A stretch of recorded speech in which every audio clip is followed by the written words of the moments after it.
Hello students, welcome back to AKT Biology. I hope you people are doing well. Today we are going to discuss the structure of DNA, which is a very important topic from your NCERT book.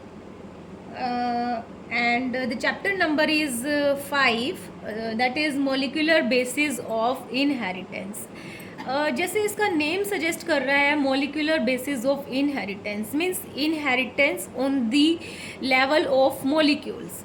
पिछले chapter में हमने Mendel वाले chapter में हमने पढ़ा था genetic basis of inheritance means genes जो है वो कैसे हमारे ट्रेड्स को one generation to next generation तक कैरी करते हैं और कैसे सिबलिंग्स एक जैसे होते हैं, कैसे वो डिफ़र कर रहे हैं, उसको आप जेनेटिक जीन के बेस पे पढ़ रहे थे। आज हम उसी चीज़ को मॉलिक्यूल्स के बेस पे पढ़ेंगे, मॉलिक्यूलर बेसिस पे हम पढ़ेंगे उसको। हम जो आपका डीएनए है is a nucleic acid which is a macromolecule.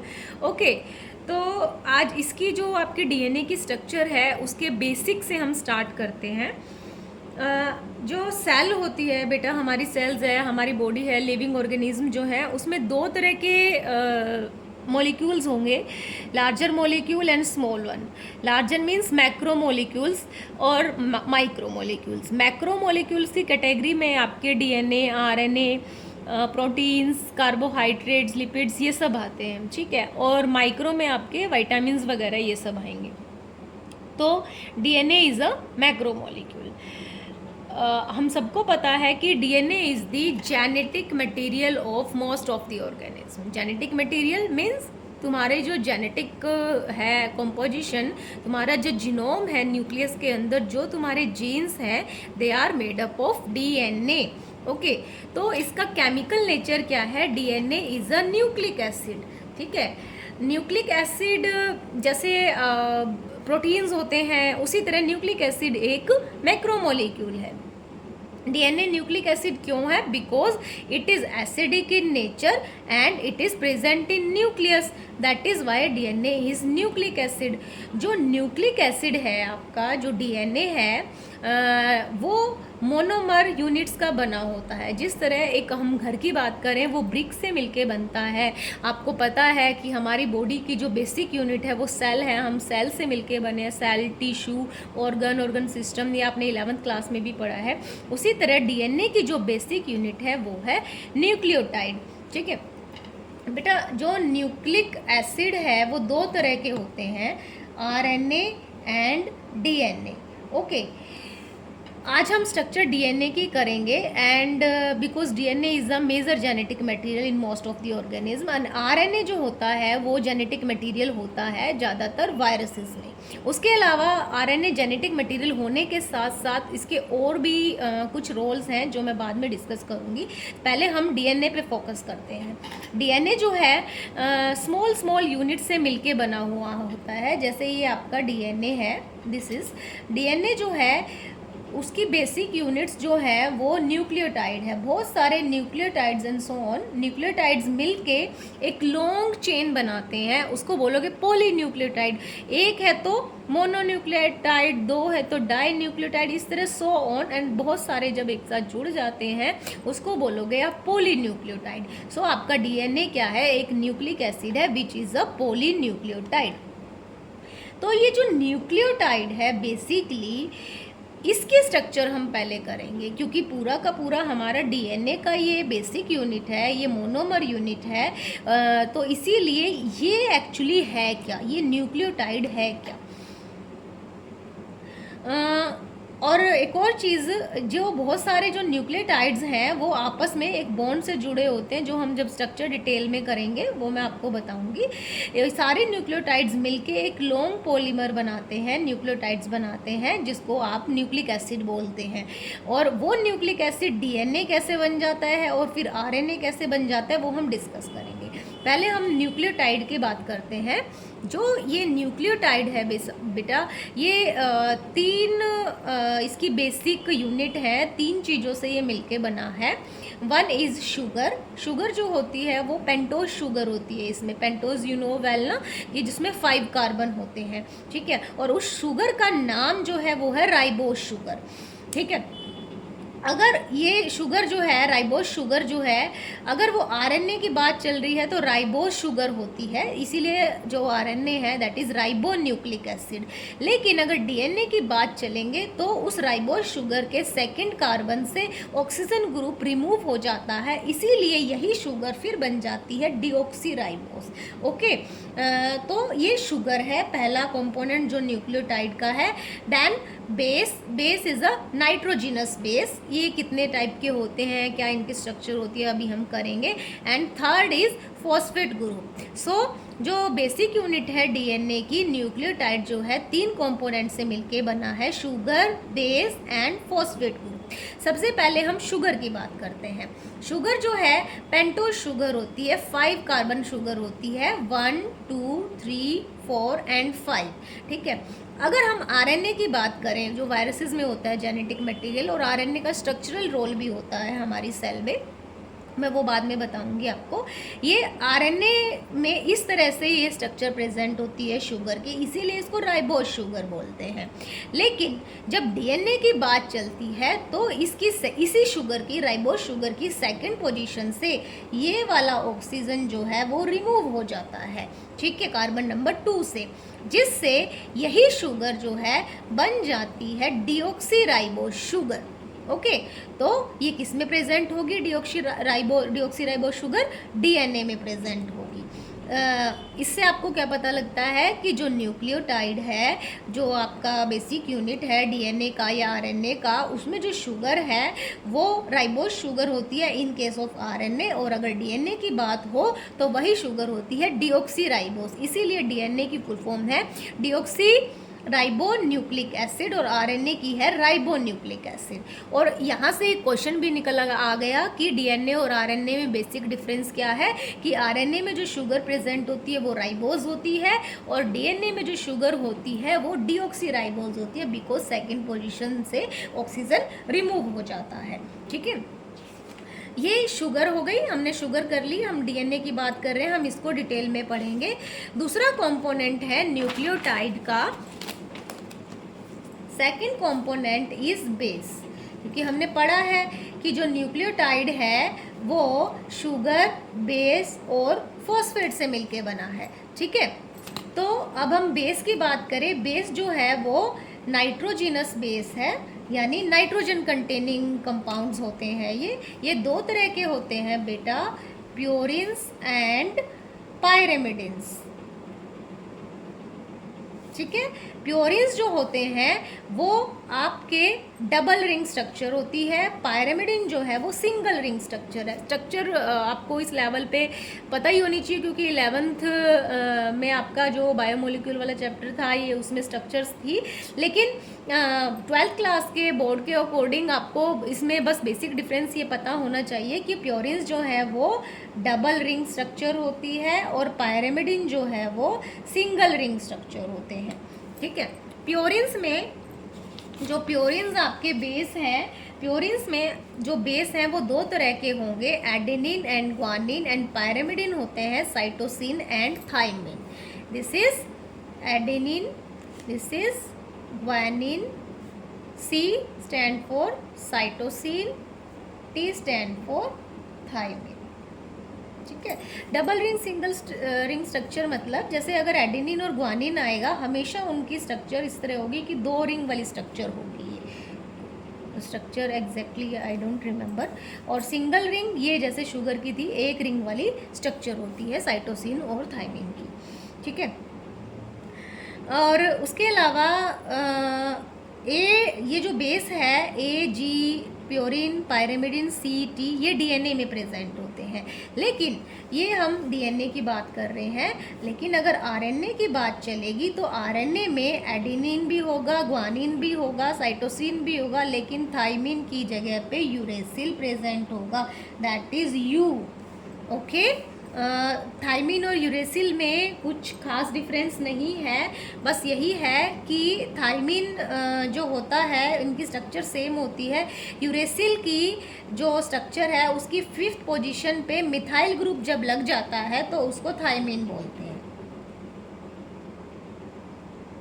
इसीलिए जो आपका थाइमीन है उसका जो दूसरा नाम है आप कहोगे तो उसको 5 मिथाइल यूरेसिल भी बोल सकते हैं। ठीक है, तो अब हम बेस के बारे में पढ़ रहे हैं। बेस जो है वो एक कंपोनेंट है न्यूक्लियोटाइड का, नाइट्रोजनस बेस, जो दो तरह के होते हैं, purine and pyrimidine. Purine double ring structure है, पायरेमिडिन सिंगल रिंग स्ट्रक्चर है। प्योरिन में एडेनिन और ग्वानिन आते हैं और पायरेमिडिन में साइटोसिन एंड थाइमिन आते हैं इन केस ऑफ डीएनए। और अगर आरएनए की बात करो, all bases are same except thymine. RNA में थाइमिन की जगह यूरेसिल होता है। यूरेसिल क्या है? 5 जो थाइमिन है वो 5 मिथाइल यूरेसिल होता है। दोनों में एक मिथाइल ग्रुप का डिफरेंस है इन दोनों के स्ट्रक्चर में, यूरेसिल और थाइमिन के स्ट्रक्चर में। बस ये मैं स्ट्रक्चरल डिफरेंस वैसे बता रही हूँ, लेकिन आपको ये पता होना चाहिए कि आरएनए में थाइमिन नहीं होता, यूरेसिल होता है। अब तीसरा कंपोनेंट जो है वो था तुम्हारा फॉस्फेट ग्रुप, जो नाइट्रोजनस बेस बना रहा था। तो अब हमने ये पढ़ लिया कि जो डीएनए है वो न्यूक्लियोटाइड से मिलके बना है बहुत सारे, और ये एक क्या बन गई आपकी? Poly nucleotide chain which is a nucleic acid. ठीक है, तो ये जो न्यूक्लिक एसिड है इसके तीनों उसकी जो यूनिट है, इसके तीनों पार्ट के बारे में आपने पढ़ लिया कि शुगर प्रेजेंट है, पेंटोज शुगर है, फिर बेस प्रेजेंट है और फॉस्फेट ग्रुप प्रेजेंट है। शुगर जो है वो राइबोज शुगर है इन केस ऑफ आरएनए और deoxy ribose in case of DNA. Base जो है वो दो टाइप के हैं, प्योरिन एंड पायरेमिडिन। उनके आगे टाइप्स हैं purine A-G and pyrimidine C-T in case of DNA, और आरएनए में थाइमिन की जगह पे यू होगा, यूरेसिल होगा और एक फॉस्फेट ग्रुप होगा। बट अब हमें क्या करना है कि ये जो तीनों एक मिलके न्यूक्लियोटाइड बनाते हैं, ये तीनों आपस में जुड़े कैसे होते हैं, इनमें कैसी लिंकेज होती है, ये कैसे कनेक्ट होकर एक न्यूक्लियोटाइड बनाते हैं। ओके, अब मैं डीएनए की बात कर रही हूँ, we are not talking about RNA. जो ये तुम्हारी शुगर है, ये वाली शुगर मैं यहाँ ड्रॉ कर रही हूँ, दिस इज राइबोज शुगर है ये।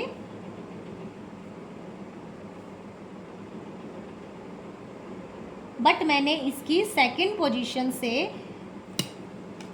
मैं नंबरिंग इसको डिफरेंट कलर से कर देती हूँ ताकि आप अच्छे से इसको रिकॉग्नाइज कर सकें। सेकंड पोजीशन से मैंने ऑक्सीजन जो है रिमूव कर दिया है, इसीलिए ये कौन सी शुगर हुई?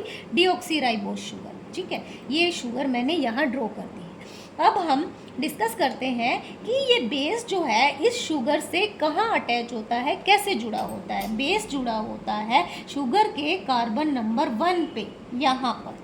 ठीक है, ये कार्बन नंबर 1 पे इस पेंटोज शुगर जो डीएनए है, डीऑक्सीराइबोज शुगर जो है, इससे जुड़ा होता है। अब ये बेस कुछ भी हो सकता है। डीएनए में 4 बेस हमने डिस्कस कर लिए, प्रेजेंट होते हैं A-G-C-T। ठीक है, ये चारों में से कोई भी हो सकता है। बट हम यहाँ क्या डिस्कस कर रहे हैं, जो बेस कार्बन नंबर 1 से जो जुड़ा होता है शुगर के, वो किस बॉन्ड से जुड़ा होता है? That bond is known as N glycosidic linkage.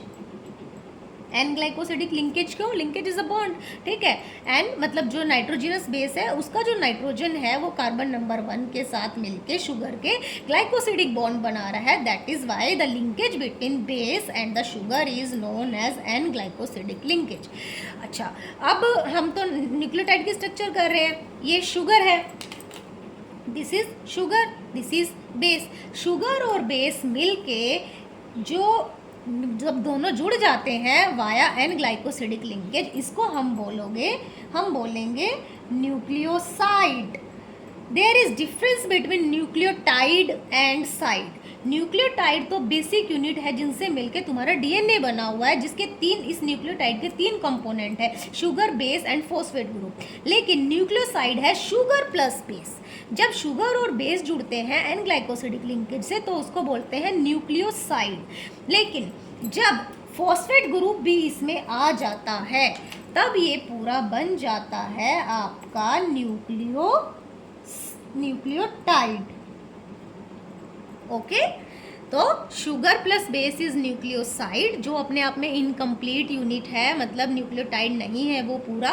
फिर जब उसमें फॉस्फेट ग्रुप भी ऐड हो जाता है, दैट इज न्यूक्लियोटाइड। ओके, अब जैसे हमने किया कि बेस शुगर कार्बन नंबर 1 से जुड़ा होता है शुगर के ग्लाइकोसिडिक लिंकेज से, उसी तरह फॉस्फेट भी तो किसी कार्बन से अटैच होगा ना, कोई बॉन्ड बनाएगा ना इस शुगर के साथ, तभी तो अटैच होगा। ओके, तो जो फॉस्फेट ग्रुप है वो कैसे जुड़ता है पेंटोज शुगर से, डीऑक्सीराइबोस शुगर से डीएनए में। ये सपोज ये फॉस्फेट ग्रुप है ये, और ये जो कार्बन नंबर 5 है इससे ये अटैच होता है, ठीक है। और जो इनके बीच में जो लिंकेज होती है तुम्हारी फॉस्फेट ग्रुप में और शुगर में, that linkage is known as phosphoester linkage. Okay, carbon number 5 of pentose sugar in DNA make a bond with the phosphate group. That bond is known as phosphoester linkage. Okay, तो दो तरह के bond आ गए हैं।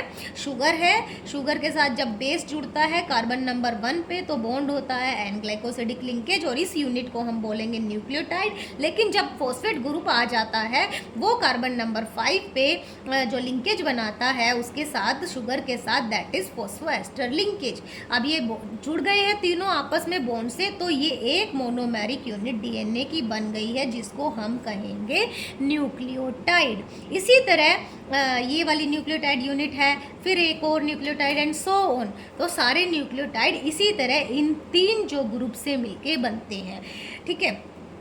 अब हमने ये तो कर लिया कि न्यूक्लियोटाइड मिल के पॉलीन्यूक्लियोटाइड चेन बनती है जिससे हमारा डीएनए बनता है। ओके, और हमने ये स्ट्रक्चर भी कर ली है कि इधर शुगर है, अगेन मैं इसको ड्रॉ कर रही हूँ, दिस डीएनए की बात चल रही है तो डीऑक्सी राइबोस शुगर है,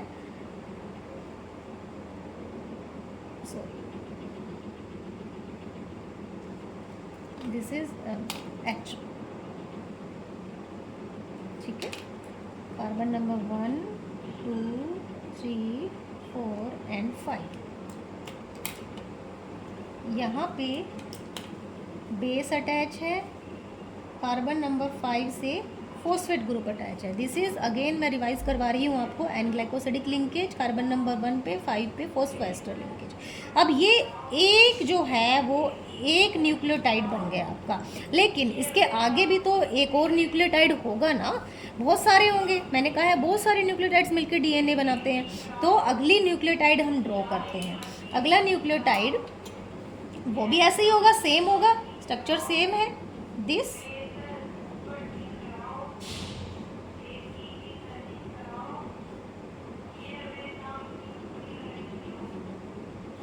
और यहाँ पे तुम्हारा ये बेस प्रेजेंट है, अगेन इस पे फॉस्फेट ग्रुप प्रेजेंट है, राइट, एंड सो ऑन। ये पूरी लंबी चेन चलेगी, ठीक है।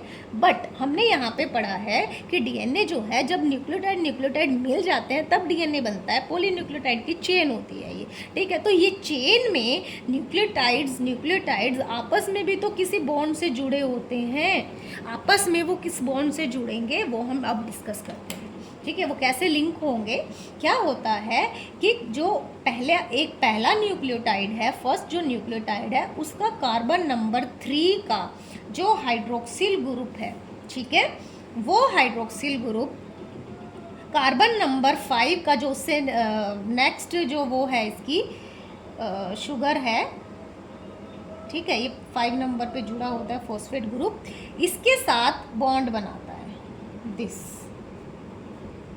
ये जो मैंने रेड कलर का ड्रॉ किया, ठीक है। एक न्यूक्लियोटाइड ये है, एक न्यूक्लियोटाइड ये है। पहले वाले न्यूक्लियोटाइड का कार्बन नंबर 3 पर जो हाइड्रोक्सिल ग्रुप है उससे जो नेक्स्ट नीचे वाला कार्बन नंबर 5 है पेंटोज शुगर का, जिस पे फॉस्फेट ग्रुप अटैच है, फॉस्फेट ग्रुप जो अटैच है उसके साथ बॉन्ड बनाता है। इस तरह दो न्यूक्लियोटाइड आपस में इस बॉन्ड से जुड़े होते हैं। तो this bond is known as 3' 5' phosphodiester linkage और फॉस्फोडाइएस्टर बॉन्ड। 3' मतलब इसका थर्ड कार्बन का OH एंड 5' इसके फिफ्थ कार्बन का फॉस्फेट ग्रुप मिलके फॉस्फोएस्टर बॉन्ड बना रहा है।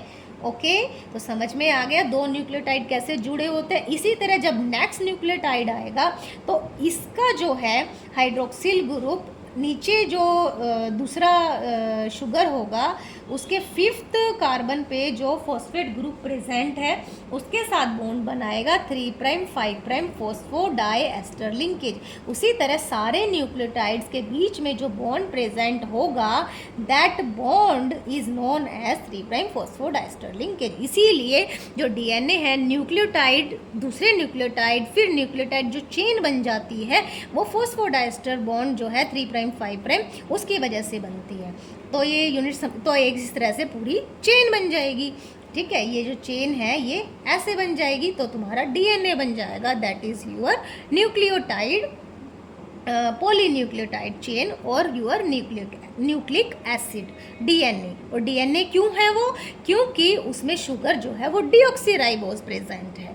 ठीक है, और अगर वहाँ पे डीऑक्सीराइबोज की जगह राइबोज शुगर होती तो वो आपका आरएनए हो जाता। ठीक है, एक बार और रिपीट करा रही हूँ, nucleotide made up of sugar base and phosphate, और शुगर और बेस के बीच बॉन्ड होता है एंड ग्लाइकोसिडिक लिंकेज, और जो शुगर और फॉस्फेट के ग्रुप में फॉस्फेट ग्रुप में जो बॉन्ड होता है दैट इज फॉस्फोएस्टर लिंकेज जो फिफ्थ कार्बन पे बनता है। उसी तरह नीचे वालों के होंगे। फिर जो दो न्यूक्लियोटाइड आपस में बॉन्ड बनाएंगे that is 3' 5' phosphodiester linkage and so on. ठीक है, अब ये डीएनए की बात चल रही है। अब लेकिन हमें पता है DNA is a double helical structure, मतलब एक स्ट्रैंड इधर है तो दूसरा उधर है। ठीक है, दो आपस में वो एंटी पैरेलल पोलैरिटी होती है, वो क्या होती है वो भी हम डिस्कस करेंगे। अब ये वाला एक स्ट्रैंड ऐसे बन रहा है तो इधर भी तो एक स्ट्रैंड ऐसे बन रहा होगा ना, वो भी इसी तरह से मॉलिक्यूल से मिलकर बना हुआ है। जैसे इसमें न्यूक्लियोटाइड मिले हुए हैं, बने हुए हैं, जुड़े हुए हैं, इस वाले में भी न्यूक्लियोटाइड जो है वो ऐसे चेन बनाएंगे। ये जो दो चेन जो बनती है, दो पॉलीन्यूक्लियोटाइड जो डीएनए की बनती है, इसमें ये है कि जो तुम्हारा शुगर और फॉस्फेट है वो तो इसकी बैकबोन बनाते हैं। इसको मैं शुगर कर देती हूँ, ठीक है, क्योंकि पूरा न्यूक्लियोटाइड की स्ट्रक्चर हम कर चुके हैं। ठीक है, शुगर और इधर भी अगेन शुगर एंड फॉस्फेट, जो शुगर और फॉस्फेट हैं इन दो डीएनए के जो दो स्ट्रैंड हैं इनकी आपस में पूरी बैकबोन बनाते हैं। मैं अलग से बना के दिखा देती हूँ। जैसे ये ऐसे है, शुगर उधर वाले स्ट्रैंड में भी शुगर, फॉस्फेट ऐसे जुड़ा हुआ है उधर फॉस्फोएस्टर लिंकेज से। ठीक है, और बेसिस जो है तुम्हारे वो अंदर की तरफ प्रोजेक्ट हो जाते हैं। इधर से इस वाले शुगर के बेस आएंगे, इधर से इस वाले स्ट्रैंड के बेस आएंगे। ठीक है, hence sugar and phosphate make the backbone of the DNA and bases are projected inside. Okay, अब एक और चीज़ है कि कौन सा बेस आ रहा है और इसमें कैसा बॉन्ड बनेगा। जैसे हमने करा कि बेस दो तरह के होते हैं, प्यूरिन एंड पायरेमिडिन, प्यूरिन A और G, पायरेमिडिन C एंड T। ये चारगाफ रूल है। एरविन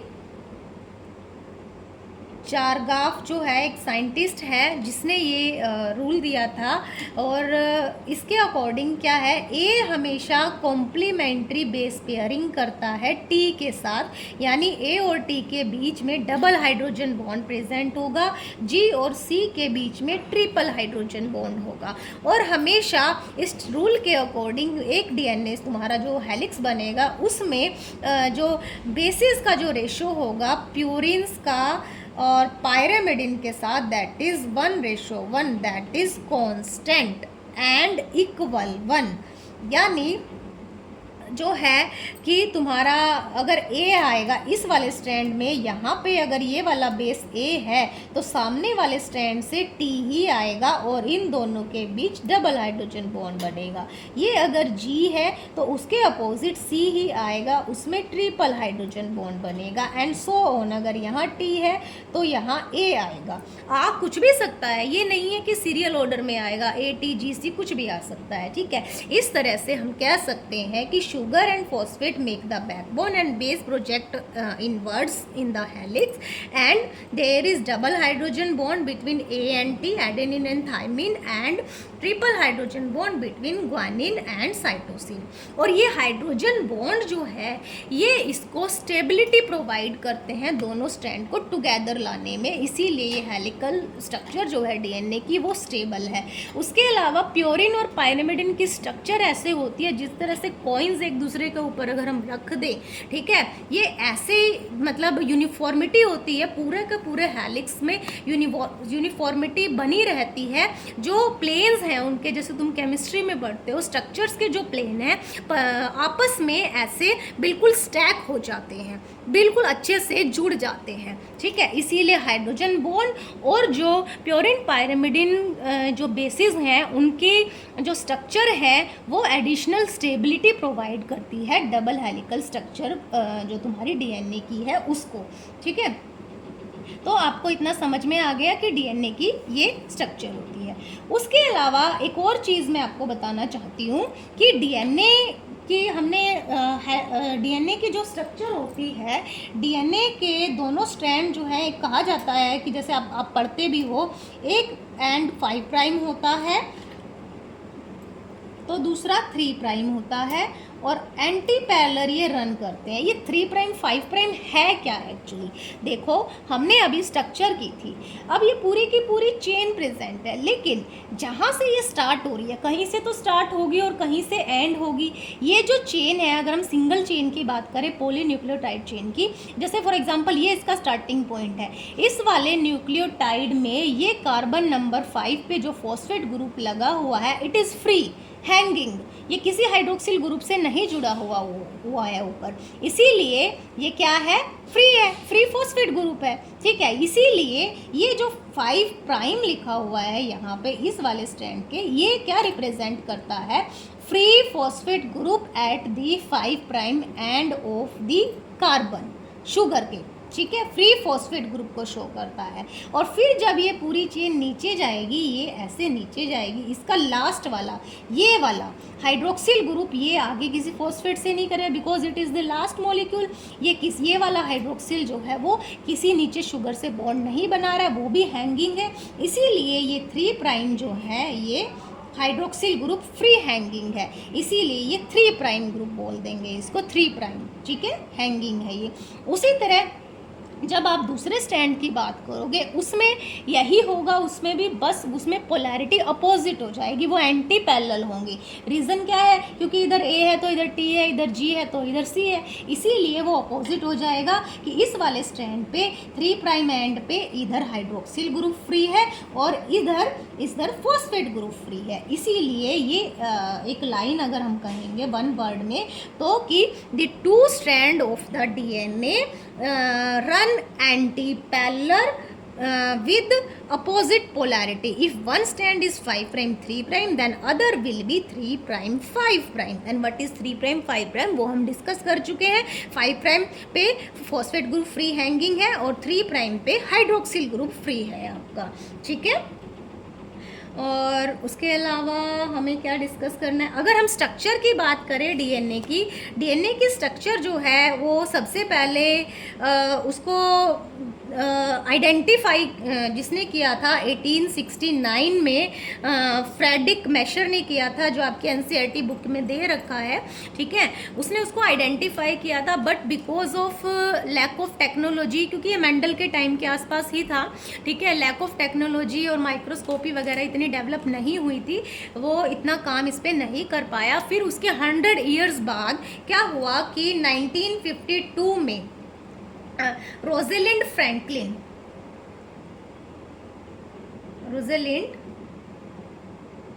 फ्रैंकलिन ये एक लेडी है जो लंदन में पढ़ती थी, ठीक है, और उन्हें वहीं पर इनका जन्म हुआ था। इन्होंने जो है वो डीएनए की एक्सरे डिफ्रैक्शन इमेज रिप्रेजेंट करी थी। एक्सरे डिफ्रैक्शन इमेज जिसको बोलते हैं फोटो 51, ठीक है। ये इमेज इन्होंने रिप्रेजेंट करी थी। ये इनकी बेसिकली अगर हम कहें ये रिसर्च इनकी ही थी, ठीक है। बट बिकॉज ऑफ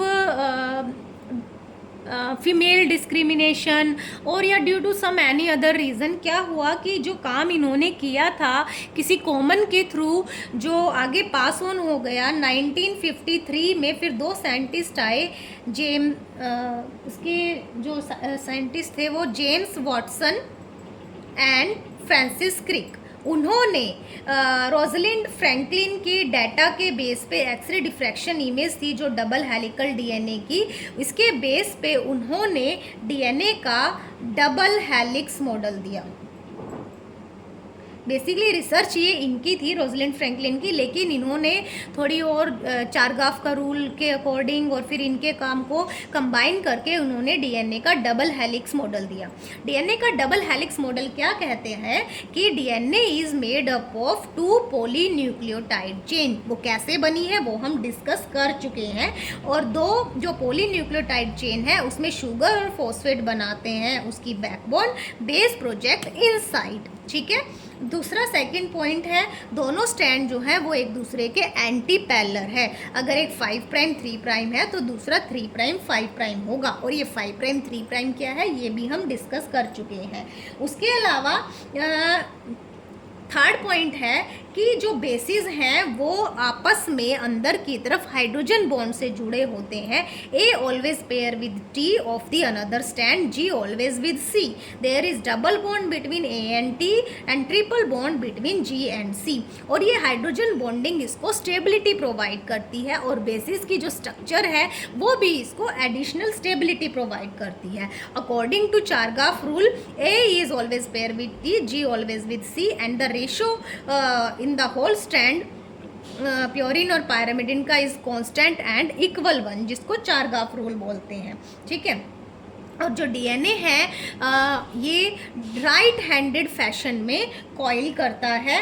और एक जो पिच अगर हम बात करें, एक जो पिच होती है डीएनए की दैट इज योर 3.4 नैनोमीटर। एक पिच जो है डीएनए की दिस वन इज 3.4 नैनोमीटर। और इस एक पिच के अंदर जितने बेसिस आते हैं वो लगभग 10 बेस पेयर आएंगे। बेस पेयर क्या मतलब इधर वाले भी और इधर वाले मिला के उनमें पेयरिंग हो रही है, इसीलिए 10 बेस पेयर आएंगे। यानी इधर A T G C G whatever, double bond triple bond वो आप देख लेना, ठीक है। तो एक पिच जो है वो 3.4 नैनोमीटर है और उस पिच के अंदर लगभग 10 बेस पेयर आते हैं। तो अगर हम 2 बेस पेयर के बीच के डिस्टेंस की बात करें, क्योंकि टोटल इतना है 3.4, तो इसको आप 10 बेस पेयर इसके अंदर आते हैं तो 2 बेस पेयर के बीच का डिफरेंस हो गया 0.34 नैनोमीटर। इनके बीच का ये हो गया 0.34 नैनोमीटर। और ये वाला जो होता है जहाँ से थोड़ा ये है आपका माइनर ग्रूव डीएनए का and this one is major groove. और व्हाट अबाउट स्टेबिलिटी हमने कर ही लिया है बिकॉज ऑफ हाइड्रोजन बॉन्ड की वजह से। और जो बेसिस की जो स्ट्रक्चर है उनके जो प्लेन्स हैं उनकी वजह से डीएनए में एडिशनल स्टेबिलिटी आती है, ठीक है। This is about the structure of DNA. उसके अलावा फिर भी आपको अगर डीएनए की स्ट्रक्चर में कोई भी डाउट हो आप मुझे कमेंट में डालिए, मैं उसको पूरा एक्सप्लेन करके बताऊंगी, ठीक है। और उसके अलावा एक और चीज़ है कि जैसे हम हर चीज़ को मेजर करने की यूनिट होती है, उसी तरह डीएनए जो है वो लॉन्ग पॉलीमर है आपका डीऑक्सीराइबोन्यूक्लियोटाइड का। तो जो लेंथ ऑफ डीएनए है उसको हम डिफाइन करेंगे in the term of number of nucleotide, ठीक है। तो हमारा जो ह्यूमन डीएनए है या फिर बेस पेयर की टर्म्स में भी इसको हम करते हैं, हमारा जो बिकॉज वी आर डिप्लॉयड, हम डिप्लॉयड हैं तो हमारा जो डीएनए है that is 6.6 into 10⁹ base pair long, और ये आपको याद रखना है कितना है। उसी तरह हर ऑर्गेनिज्म का जो ये है बेस पेयर जो है न्यूक्लियोटाइड के या फिर नंबर ऑफ न्यूक्लियोटाइड जो है वो फिक्स होता है, कांस्टेंट है। ई कोलाई का अपना है, ठीक है, और भी है जैसे 574 है, बैक्टीरियोफाज लैम्डा है, सबका अपना अपना न्यूक्लियोटाइड नंबर ऑफ न्यूक्लियोटाइड या बेस पेयरिंग न्यूक्लियोटाइड सेम होता है, सॉरी अपना अपना स्पेसिफिक होता है, कांस्टेंट होता है, ठीक है। तो ह्यूमन का हम इस बेस पे थोड़े आपके न्यूमेरिकल भी आ सकते हैं। ह्यूमन का आपको याद करना होगा that is 6.6 into 10⁹ base pair, हमारा पूरा जीनोम जो है इतना होता है। अगर ई कोलाई की हम बात करें, ई कोलाई पे ज़्यादातर रिसर्च होती है, बैक्टीरिया है ये एक, that is 4.6 into 10⁻6 base pair, ठीक है। और इसके बाद हम पढ़ेंगे इस बुक का next topic packaging of DNA, जो मैं आपको बाद में कराऊंगी। This is about the structure of DNA. उसके अलावा अगर आपको किसी भी तरह का कोई भी और भी टॉपिक आपको अपनी एनसीईआरटी की बुक में से समझना है रिगार्डिंग बायोलॉजी, एनसीईआरटी क्यों, कोई भी बायो का टॉपिक आपको फ्रॉम योर क्लास 11, 12 और बीएससी और एमएससी, आप मुझे कमेंट में लिखिए, मैं उसी टॉपिक से रिलेटेड कंटेंट आपको बनाकर दूंगी, ठीक है। For doubts you can ask me directly on my Gmail और ऑन माई फ़ोन नंबर जो मैंने अपने चैनल पे डाल रखा है। उसके अलावा for any query you can call me directly. Thank you so much.